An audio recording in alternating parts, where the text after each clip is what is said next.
My name is Maya Vance. I am 32 years old. And right now, I'm staring at my 8-year-old daughter, Lily, who is hyperventilating under her bed, clutching a shredded photograph of my late mother. "They're going to come back, Mommy," Lily sobbed, her tiny fingers digging into the carpet. "They said you stole it. They said you're a liar. 10 minutes ago, I returned home from a grueling 12-hour shift at the hospital to find my front door unlocked. Not forced, unlocked. Inside, my living room was a crime scene of upended couch cushions, emptied drawers, and shattered porcelain. But it wasn't a random burglary. Standing in the center of the wreckage was my father, Arthur, and my older sister, Chloe. They weren't masked. They didn't run. Instead, Arthur turned to me with cold, calculating eyes while Chloe casually slipped a black leather-bound ledger into her designer handbag. "You should have given it to us when we asked." "Maya," Arthur said, his voice devoid of any parental warmth. "You brought this on yourself." Before I could scream at them to get out, Chloe leaned in close, her breath hot against my ear. "Be glad we found it before the others did. But you're missing the key, aren't you? Where is it?" They left me there, shivering in my own hallway. I immediately ran to Lily's room, finding her terrified and traumatized. My own family had weaponized my absence to terrorize my child. But as I pulled Lily out from under the bed and held her tight, my eyes drifted to her open closet. The floorboards had been pried open. Arthur and Chloe thought they found what they were looking for in the ledger. They were wrong. They missed the most important part.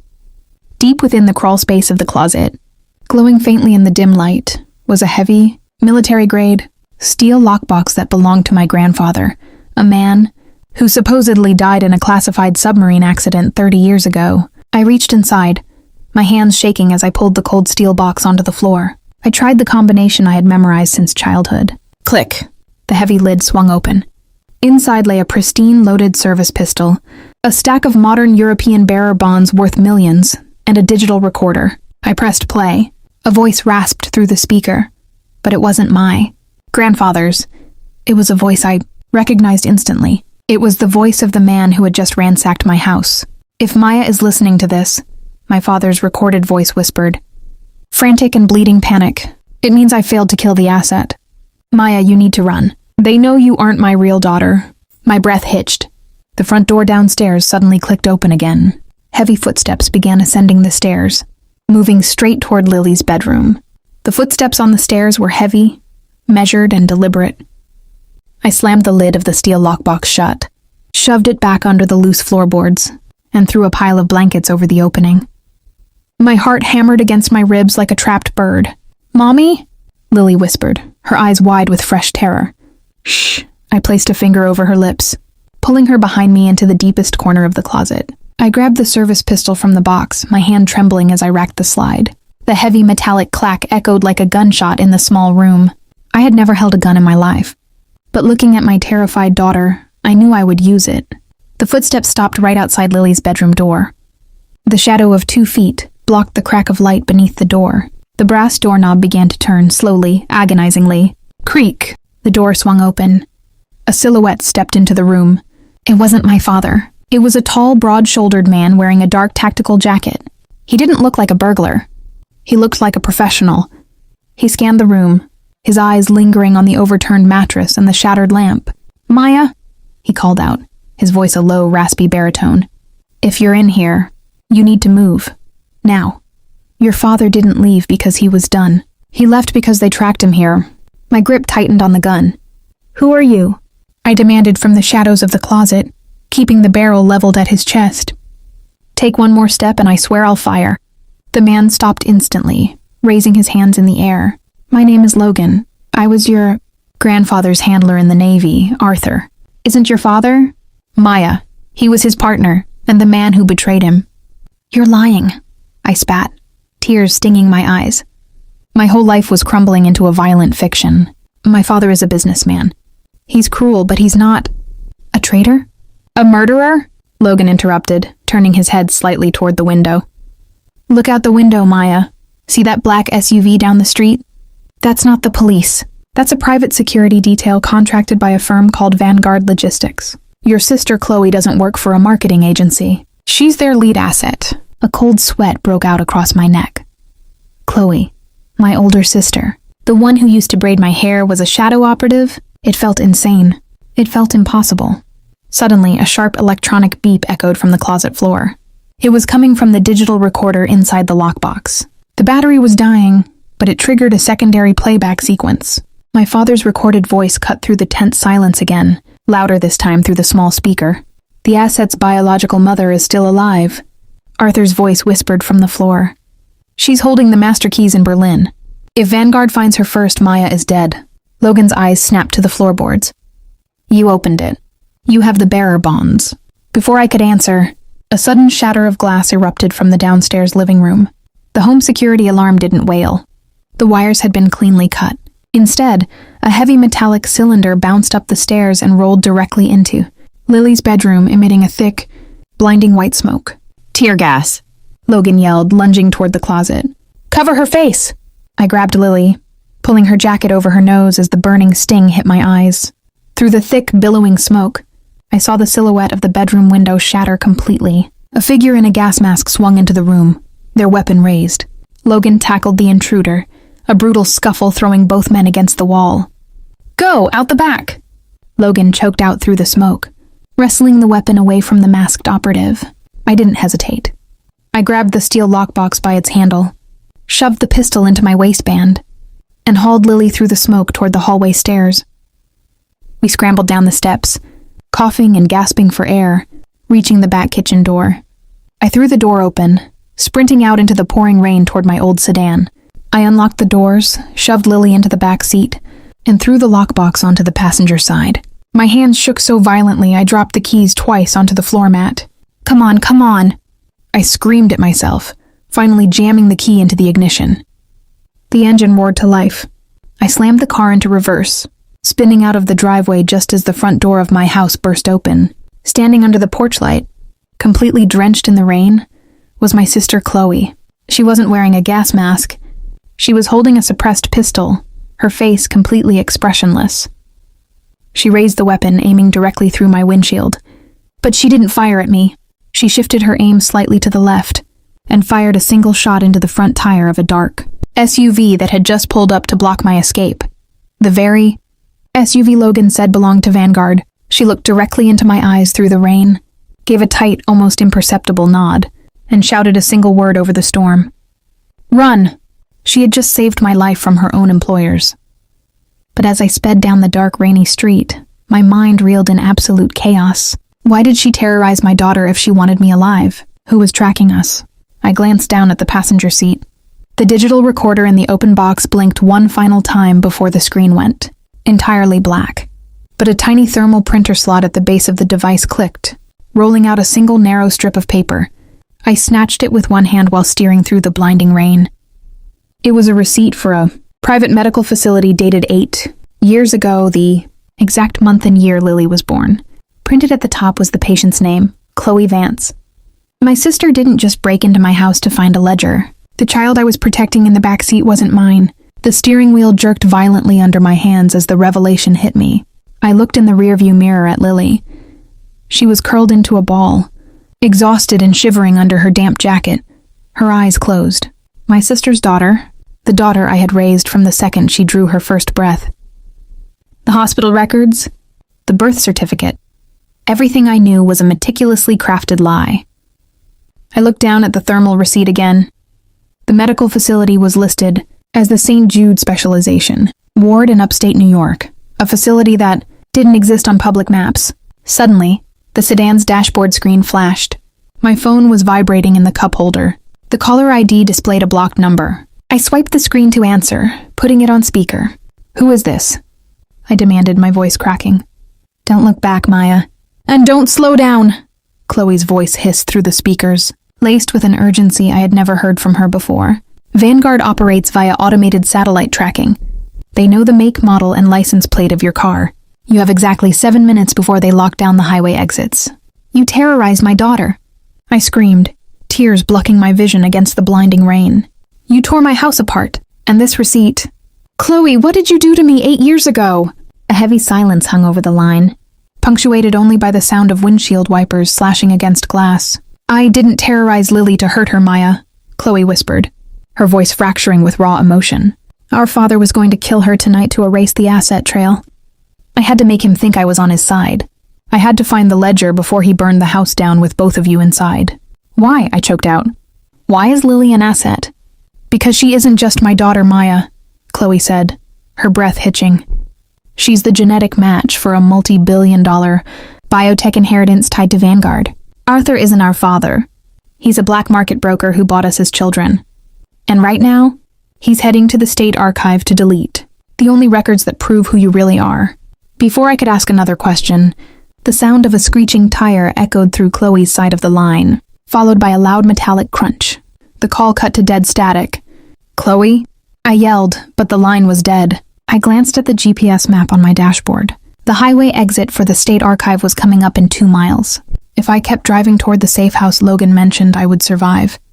But the truth about my identity and my protection over Lily would be erased forever. If I took the exit, I was walking directly into Arthur's trap.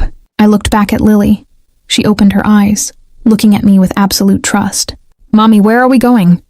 To fix this baby, I said, setting my jaw. I yanked the steering wheel to the right, cutting across 3 lanes of traffic, and slammed the gas pedal down toward the dark, isolated exit ramp of the State Archive building. The archive facility was a massive, windowless concrete fortress surrounded by a high chain-link fence.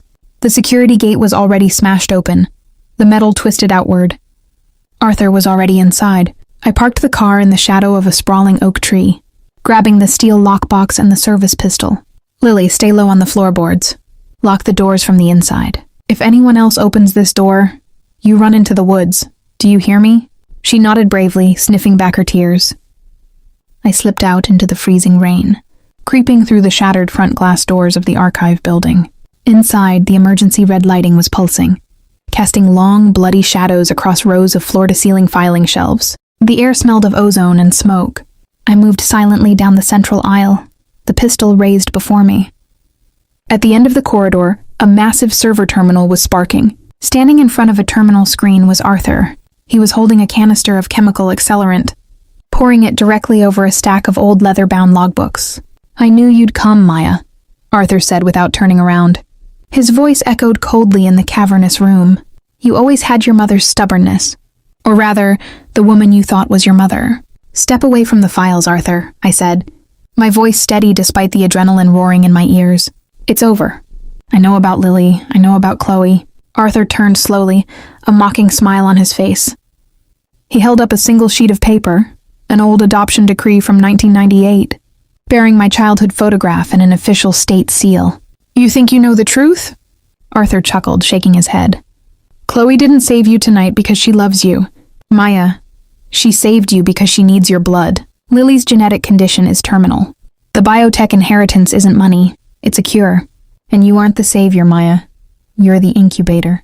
Before I could process his words, Arthur threw a lit lighter onto the chemical-soaked files. Flames erupted instantly, roaring into a wall of fire between us. But through the smoke, I didn't just see Arthur escaping. I saw a security monitor behind him displaying the parking lot outside. A large black Vanguard van had just pulled up directly behind my sedan. 2 men in tactical gear were stepping out, their weapons drawn, moving straight toward the car where Lily was trapped. The flames roared, heat scorching my face as the wall of fire cut off the server room. I didn't care about Arthur. I didn't care about the files. My daughter was outside. I spun around and sprinted back through the smoke-filled aisles, my heart hammering against my ribs. I burst through the shattered glass doors of the archive building into the freezing rain. Across the dark parking lot, the 2 Vanguard operatives were already at my sedan. One of them raised a heavy tactical boot and smashed the driver's side window. Lily! I screamed, the sound torn from my throat. I raised the service pistol with both hands, just like I'd seen in movies, and fired. The gun kicked back violently, the deafening bang echoing off the concrete walls. The bullet missed, striking the asphalt. But it did what I needed. It drew their attention. Both operatives spun around, their weapons flashing in the darkness. Bullets chewed up the pavement around my feet. I lunged behind a concrete pillar, just as a hail of gunfire pulverized the brickwork beside my head. Secure the asset. I'll take the mother, one of the operatives barked. Through the gap in the pillar, I saw the first operative reach through the broken window of my car and pull a screaming, crying Lily out onto the wet asphalt. Mommy, help me. she shrieked. Suddenly, a pair of headlights blinded the parking lot. A sleek black motorcycle roared over the curb, engine screaming as it slammed directly into the operative holding, Lily. The impact threw him across the hood of the van. The rider executed a perfect, sliding stop between my car and the second operative. The helmet visor flipped up. It was Logan. "Get in the van!" Logan yelled, drawing his own weapon and firing 3 rapid shots into the chest of the second operative, dropping him instantly. I didn't hesitate. I sprinted from behind the pillar, scooped Lily up into my arms, and threw her into the open side door of the Vanguard van. Logan abandoned his motorcycle, diving into the driver's seat. He slammed the vehicle into gear and stomped on the gas pedal just as a third operative emerged from the shadow of the archive building, firing wildly at our retreating taillights. Lily collapsed against my chest, sobbing uncontrollably. "They had a needle, Mommy. They tried to stick me with a needle." I held her tight, rubbing her back, my eyes wide with horror as I looked down at the floor of the van. We were riding in a mobile laboratory. The interior was lined with medical equipment, refrigeration units, and glowing monitors displaying DNA sequencing charts. Arthur was telling the truth, wasn't he? I asked Logan, my voice trembling as the van sped away into the dark night. About Lily's condition, about why they want her. Logan glanced at me in the rearview mirror, his face grim. "Lily has a rare genetic mutation passed down from your grandfather's bloodline. To the world, it's a terminal defect, but to Vanguard, it's the key to reversing cellular aging. They don't want to cure her. Maya, they want to harvest her bone marrow to synthesize a drug worth billions." "And what did Arthur mean when he called me an incubator?" I pressed, a sickening dread pooling in my stomach. Logan was silent for a long moment, the windshield wipers swishing rhythmically. "Your grandfather didn't die in a submarine accident, Maya. He was assassinated because he refused to weaponize his own children. You and Chloe aren't adoptive sisters. You are clones of the original genetic donor, your biological mother." My breath caught. My whole existence was a lie. I wasn't a daughter. I was a duplicate. "Then where is she?" I whispered. "Where is our mother?" "She's locked in a subterranean vault beneath Vanguard's primary research facility in Manhattan," Logan said, his voice dropping to a harsh whisper. "And she's the only one who can grant the biometric access needed to override Lily's extraction order. But we have a bigger problem right now." Logan tapped the dashboard screen. A red blinking dot was rapidly approaching our position on the digital map. "They've activated the van's remote kill switch," Logan said, his knuckles turning white on the steering wheel. "In exactly 60 seconds, the engine is going to lock, the doors will seal, and the air vents will flood with sleeping gas. We're driving into a moving coffin." I looked out the window. We were crossing a massive suspension bridge over a black, churning river. There was nowhere to run. Suddenly, a familiar ringtone echoed through the van's Bluetooth system. The dashboard screen flashed. It was an incoming video call from Chloe. I hit accept. The screen flickered to life, showing Chloe sitting in a dimly lit room. But she wasn't alone.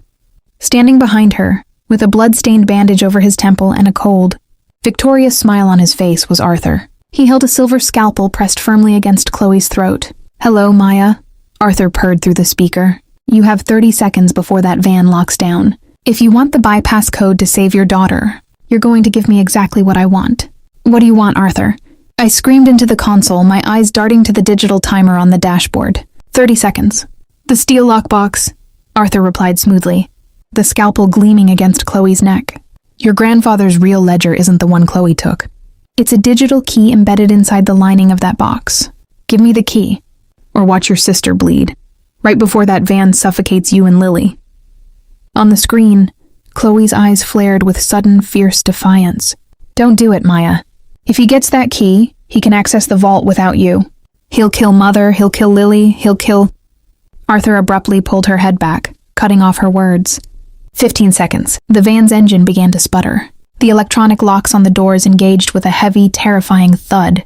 A faint, sweet-smelling white vapor began to hiss from the dashboard vents. "Logan?" I shouted, panic clawing at my throat. "Hold on," Logan roared. He didn't slow down. Instead, he slammed his foot onto the accelerator, steering the heavy van directly toward the concrete barrier of the suspension bridge. "What are you doing?" I screamed, throwing myself over Lily to shield her. "Trust me," Logan yelled. The van violently crashed through the reinforced guardrail. For a horrific, weightless second, the world went completely silent. Then the heavy vehicle plummeted through the darkness, crashing violently into the freezing black river below. The impact was deafening. The windshield shattered, and a wall of icy water burst into the cabin. The freezing shock knocked the breath from my lungs, but the sudden deluge instantly short-circuited the van's electrical system. The remote kill switch flickered out. The sleeping gas was washed away.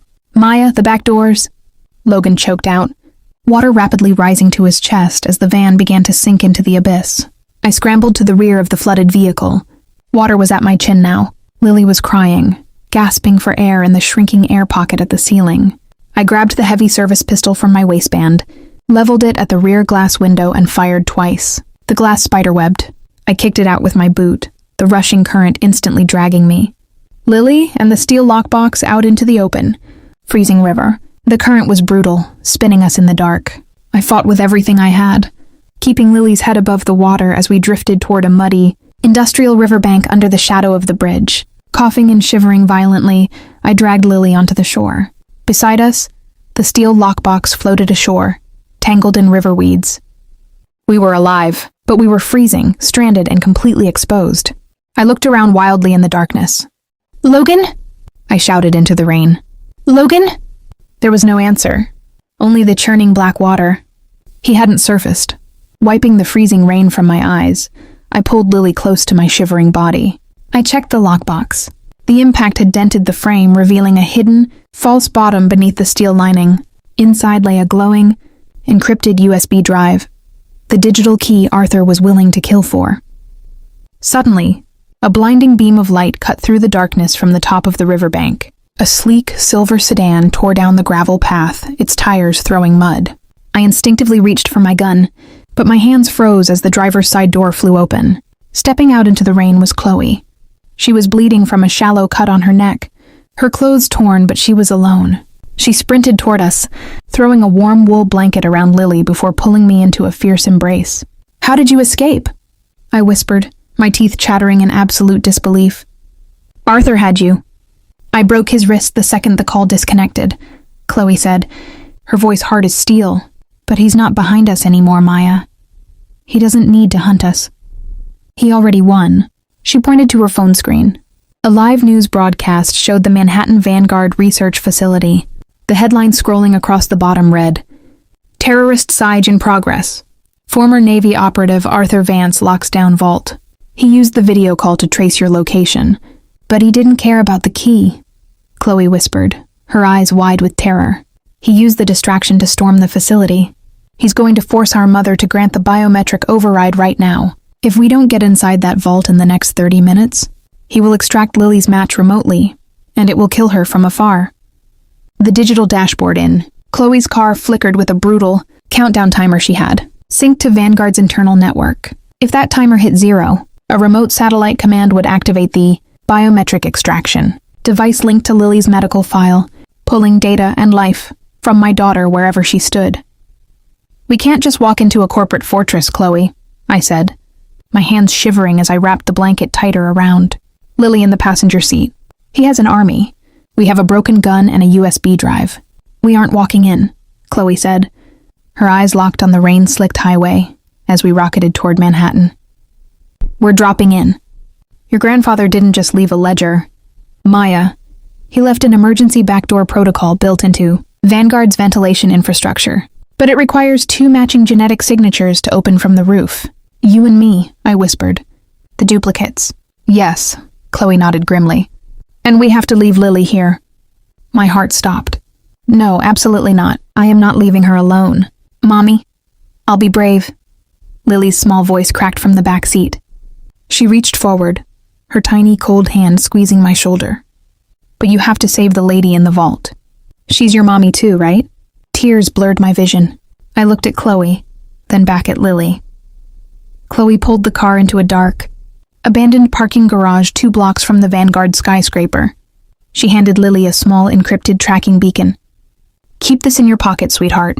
If anyone who isn't us opens this door, press the red button. It will wipe your medical file from the server instantly, making you useless to them. Do you understand?" Lily nodded, holding the beacon like a lifeline. I kissed her forehead, my chest aching with an agony I'd never felt before. "I'll be right back, baby, I promise." Chloe and I slipped out into the shadows, scaling the fire escape of an adjacent building before crossing a maintenance bridge directly onto the roof of the Vanguard facility. The wind howled at 80 stories up, rain lashing our faces. In the center of the rooftop stood the massive intake vent. Chloe stepped up to a heavy, biometric interface panel hidden behind a maintenance hatch. She slammed her palm onto the glass scanner. "Signature 1, match. Chloe Vance." "Your turn," Chloe yelled over the roaring wind. I stepped up, my heart pounding, and pressed my palm against the glass. The scanner pulsed with a harsh blue light, reading the ridges of my skin, matching the DNA of a woman I had never met. "Signature 2, match Maya Vance. Access granted." With a heavy hydraulic hiss, the massive steel grate slid back, revealing a pitch-black vertical shaft. Chloe tied a tactical line to a structural beam, handing me a rappelling harness. "The vault is at the very bottom. Level B4, Chloe said, snapping her carabiner onto the line. "Arthur expects an assault from the lobby. He won't see us coming from the ceiling." We dropped into the abyss, sliding down the cable through the dark, echoing shaft. My palms burned against the rope. Below us, the faint red glow of level B4 grew larger. We unhooked our harnesses, landing silently on top of an elevator car deep within the subterranean facility. Through the glass ceiling of the elevator, I could see the vault corridor. It was a sterile, white hallway lined with bulletproof glass. But what I saw inside made my breath freeze. Standing in front of the massive titanium vault door was Arthur. He wasn't alone. Tied to a heavy steel chair in the center of the room was a woman with silvering hair, her face identical to mine, but lined with age and exhaustion. Our mother. Arthur held a tablet displaying Lily's countdown timer. 4:12. "One last time, Helen," Arthur roared, backhanding the woman across the face. She groaned, blood trickling from her lip. "Give me the vocal override command. If you don't, I will execute the extraction, and your little granddaughter will flatline before the system even registers the download." I couldn't watch another second. I raised my pistol, ready to smash through the glass elevator ceiling. But Chloe grabbed my arm, her face white with horror. She pointed past Arthur, toward the dark corner of the vault room. Standing in the shadows, holding a heavy tactical rifle, was Logan. He wasn't Arthur's enemy. He was standing guard for him. My mind fractured. Logan. The man who had pulled us from my house. The man who claimed to be my grandfather's trusted partner.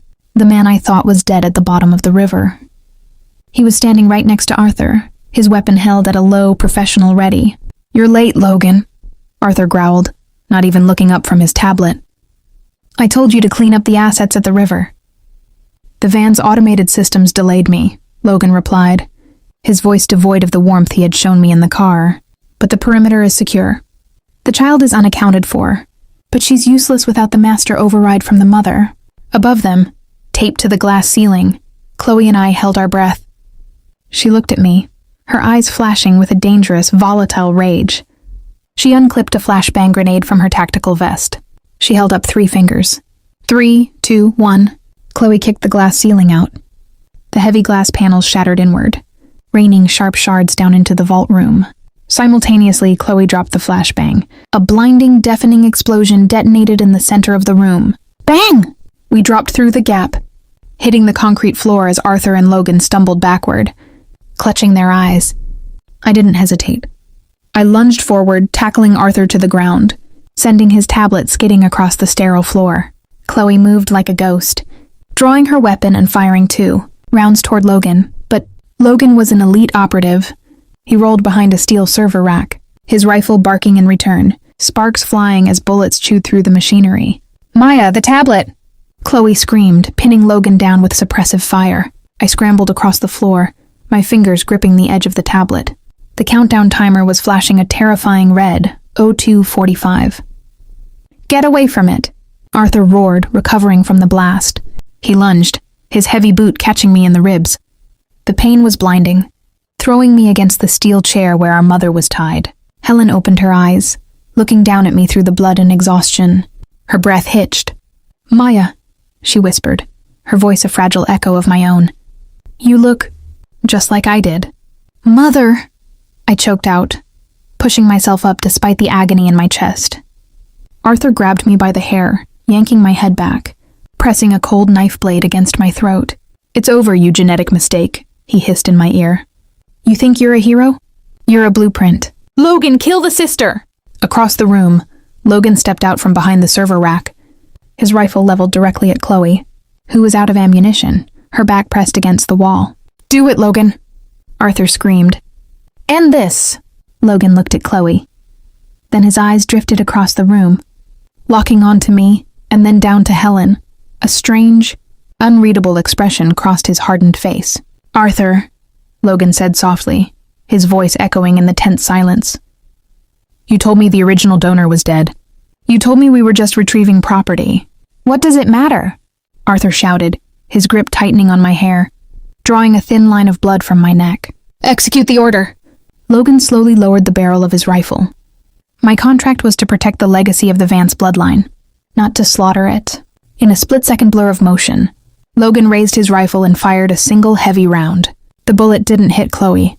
It tore through Arthur's right shoulder.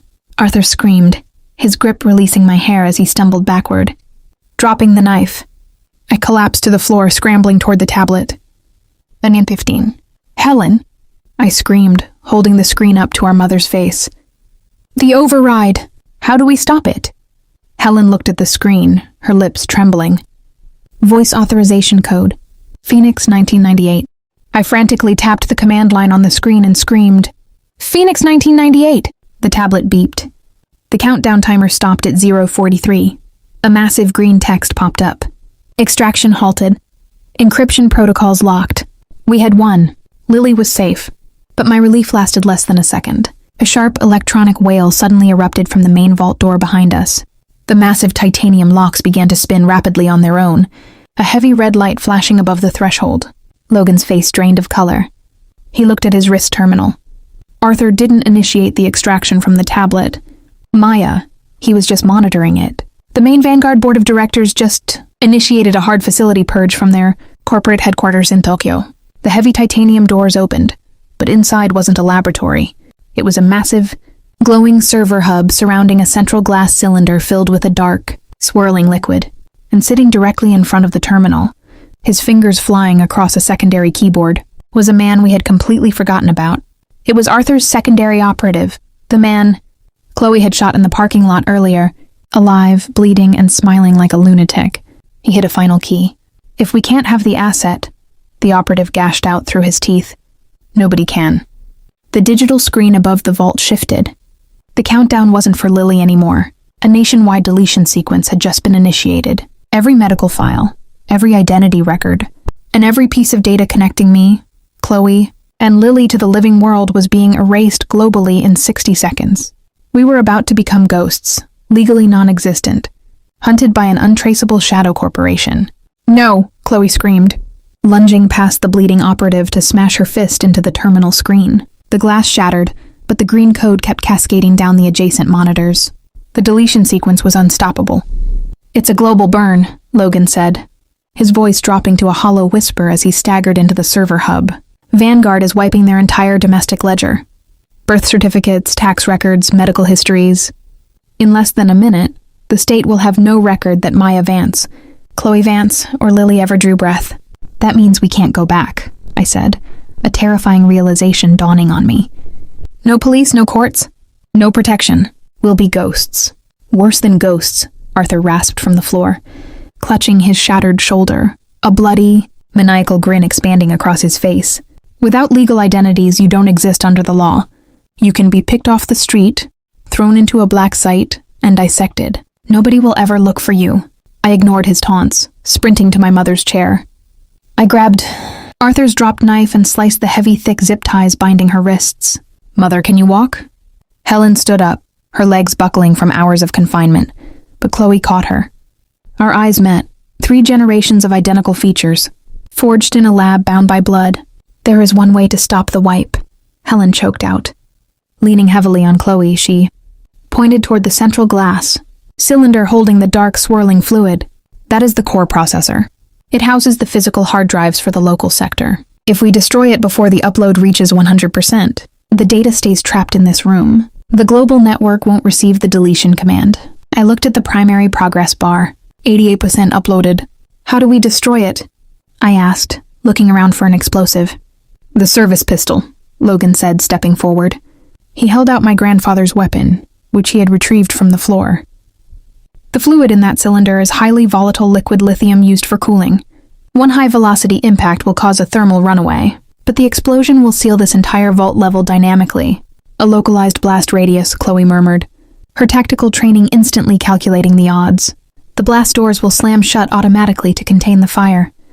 Whoever pulls that trigger won't make it to the elevator. 93% uploaded." "I'll do it," Logan said quietly, racking the slide of the pistol. "I failed your grandfather 30 years ago when I let Arthur infiltrate the family. I'm not failing his bloodline. Again. Go. Take the emergency elevator behind the server racks. It leads directly to the parking garage 2 blocks away." "Logan," I started, but he shook his head, his eyes steady and resolute. "Move, Maya! Save your daughter!" he roared. Chloe grabbed our mother, and I took Helen's other arm. We scrambled down the narrow maintenance corridor behind the blinking servers just as the main terminal chimed. A final warning, 98% uploaded. Through the gap in the server racks, I saw Logan turn back toward the glass cylinder.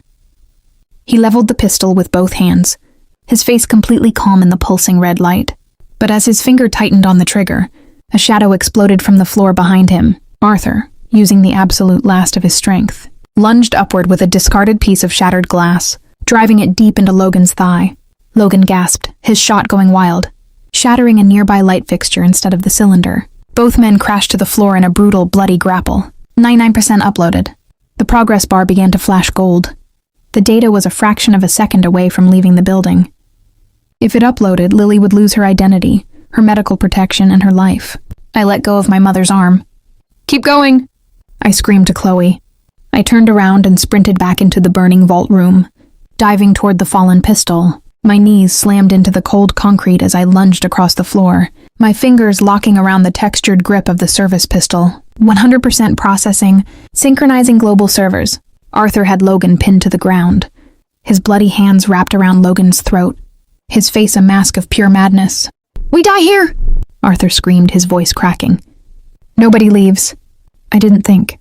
I raised the heavy weapon, leveled it directly at the central glass cylinder, and pulled the trigger. Bang! The bullet tore through the reinforced glass. For a microsecond, a tiny spark bloomed inside the dark, swirling lithium fluid. Then the world turned into a blinding crimson flash.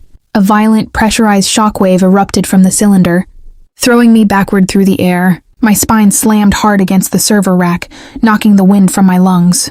The massive titanium blast doors of the vault detected the thermal spike and instantly slid shut with a deafening, hydraulic boom, sealing Arthur and Logan inside the burning core. The cascading green code on the monitors froze.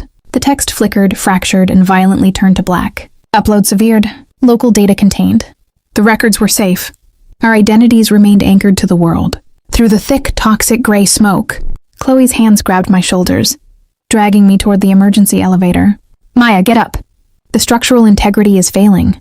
Together, supporting our mother between us, we squeezed into the narrow maintenance elevator. Just as the secondary explosions began to shake the foundations of the building, the elevator jolted, grinding upward through the dark shaft until the doors finally hissed open into the cold air of the abandoned parking garage. I burst out into the rain, sprinting toward Chloe's silver sedan. My eyes darted to the windows, searching for any sign of Vanguard operatives. The garage was dead silent, save for the patter of the storm. I threw the back door open. "Lily!" The back seat was empty. The wool blanket was slumped on the floor mat. My heart dropped into a bottomless abyss of pure horror. Then my eyes caught a faint, pulsing red light on the dashboard. It was the encrypted tracking beacon Chloe had given her. It was sitting in the cup holder. Beside it lay a sleek, black satellite phone, buzzing violently on vibrate. My hand shook as I picked up the phone and pressed it to my ear. "Looking for this?" A smooth, aristocratic voice asked through the line. It wasn't Arthur. It wasn't an operative. It was a voice of absolute power, the executive level. "You managed to destroy our domestic server. Maya, impressive. But Vanguard is a global entity, and your little girl has a very important appointment in Switzerland." In the background of the call, I heard the distinctive, deafening roar of a helicopter rotor spinning up, followed by a small, terrified cry. "Mommy, help me!" "You have exactly 24 hours to bring the digital key from your grandfather's Lockbox to JFK. International Airport, Terminal 4. The voice purred. If you contact the authorities, or if your sister tries another tactical insertion, the girl becomes a permanent biological donor. Do not test us. The line clicked dead. I stood in the freezing rain, the phone slipping from my fingers. I looked at Chloe, then at Helen, who was staring at the empty back seat with tears streaming down her face. The Shadow Corporation didn't just want the asset anymore. They had taken my daughter, and they were flying her out of the country. They thought they had broken me. They thought I was just a blueprint, a victim of their twisted science. But as I looked down at my hands, still covered in soot and my father's blood, the terror inside me burned away, leaving nothing but a cold, lethal resolve. They didn't understand what a mother would do to get her child back, and they were about to find out. The rain didn't stop, but the crying did. I was done crying. Chloe stood beside me, her eyes reflecting the cold fluorescent lights of the garage. Behind her, Helen, our mother, straightened her posture. The weakness in her legs was gone, replaced by the fierce, unyielding gaze of the woman who had defied an empire 30 years ago. They think they've won because they have a plane, Chloe said, her voice dropping into a lethal low register. But they forgot one thing. JFK Terminal 4 runs on Vanguard's proprietary logistics software, the same software grandfather helped write. We don't wait 24 hours, I said, the words cutting through the damp air like glass. We strike before that helicopter touches the tarmac. I reached into my pocket and pulled out the encrypted USB drive, the digital key from the false bottom of the lockbox. Helen, what does this actually unlock? Our mother stepped forward, her hand brushing against mine. It doesn't just hold files, Maya. It holds the kill switch. It's a decentralized command that forces every Vanguard automated system, private aircraft, and offshore account to permanently freeze under international maritime blockades. If we plug this into the primary port at the airport's regional server room, their entire global network collapses in seconds. But they'll kill Lily the moment the network fails, Chloe warned, her brow furrowing. We need a diversion. A massive one. No, I replied, looking at my sister and mother. We don't give them a diversion. We give them exactly what they asked for, me. 3 hours later, the storm had turned into a thick, low-hanging fog over JFK International Airport. Inside the sleek private hangar of Terminal 4, a luxury Gulfstream jet sat with its engines idling, its white noise filling the cavernous space. Standing near the boarding stairs were 4 heavily armed Vanguard operatives, flanked by a man in a tailored charcoal suit, the man with the aristocratic voice. And next to him, bound at the wrists with heavy plastic cuffs, was Lily. She was pale, but her eyes were fixed on the hangar doors. She was waiting. The heavy steel doors of the hangar groaned open. I stepped into the light. I was dressed in a simple black jacket, my hands raised in front of me. In my right palm, glinting under the halogen lights, was the encrypted USB drive. Ah, the duplicate returns. The man in the suit smiled, stepping forward. Right on time. Where are your compatriots, Maya? I highly doubt you came alone. They're gone, I lied, my voice steady, carrying clearly over the roar of the jet engines. They took the bearer bonds and fled to Canada. They don't care about the girl, but I do. Take the key. Give me my daughter. The man gestured to an operative, who walked forward and violently snatched the USB drive from my hand. He plugged it into a portable reader, checking the encryption. After a tense, agonizing 5 seconds, the operative nodded. It's the master key, sir. Authentic. Excellent, the executive purred. He looked down at Lily, then back at me with a look of profound pity. You truly are a remarkable copy, Maya, but Vanguard doesn't leave loose ends. Kill them both. The operatives raised their suppressed weapons. Lily gasped. But I didn't blink. I looked directly at the executive and gave a tight, sharp nod. Now, Chloe? Suddenly, every single light in the hangar violently blew out. The hangar was plunged into absolute pitch-black darkness. Simultaneously, the deafening roar of the Gulfstream's engines sputtered and violently died. The hangar's heavy automated fire shutters slammed down from the ceiling, sealing the exits with a crushing metallic thud.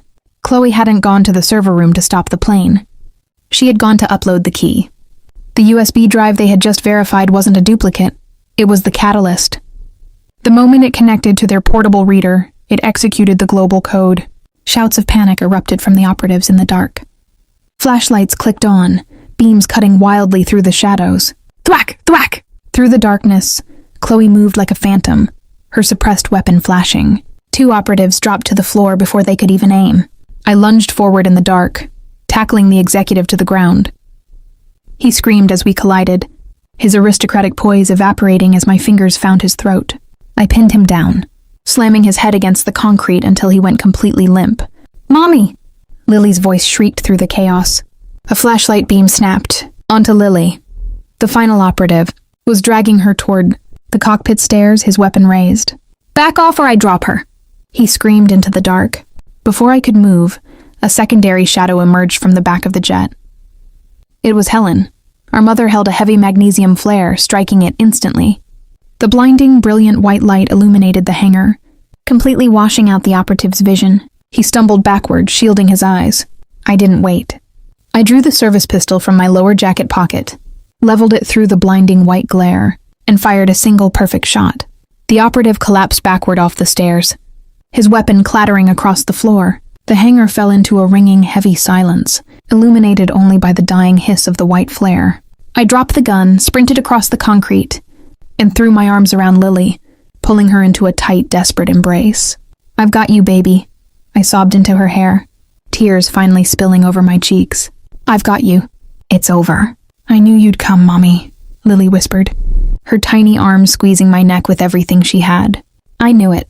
Chloe and Helen walked out of the shadows, standing over us. On Chloe's tablet, a global news feed was frantically updating. Vanguard's stock was in a free fall.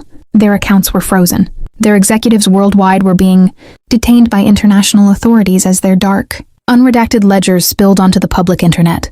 The Shadow Empire was dead. We walked out of the hangar into the cool, crisp morning air. The rain had finally stopped, replaced by the faint, golden hues of a new sunrise breaking through the clouds. We were still duplicates. We were still anomalies of science, and we had no home to go back to. Justice had cost us everything we knew. But as I looked at my sister, my mother, and the beautiful, healthy little girl holding my hand, I knew we weren't ghosts. We were a family, and for the first time in my life, we were entirely free.